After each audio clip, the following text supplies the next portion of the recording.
Nibalik na ang pinakaunang kape nga na ay vitamin D3. Karon, Vita D Plus Coffee Mix na ay reishi mushroom ug mangosteen fruit extract pa. Ang healthy nga kape ug humot ug lami kaayo. Vita D Plus Coffee Mix. May kape na ka, may vitamin D3 pa ka. Mapalit sa mga butika. That portion was brought to you by MX3. Dito ako believe.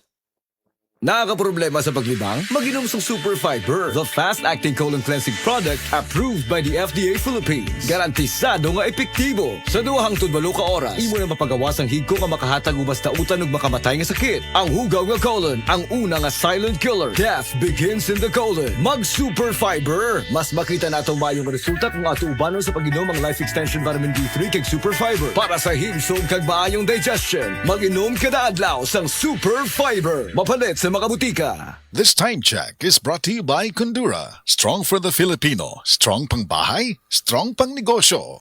Sa DTX 500, malikayan ang pagkabuta, pagkaputol sa imong mga tiil, pagkadaot sa imong kidney, o pagpanghupong sa imong atay. Sa DTX 500, protektado ka. DTX 500, highly recommended sa mga eksperto. DTX 500, mapalit sa mga butika. DTX 500. Ako sa Jubilee, sobra kataas akong blood sugar. 300 kapin, gitistingan ako og inom DTX 500, duha ka kapsul sa isa ka adlaw. Sulod sa isa ka bulan, normal na jud akong blood sugar. 95 na lang. DTX 500, mapalit sa mga butika. This time check is brought to you by Generica Drugstore. Ginhawang hatid ng Generica Drugstore.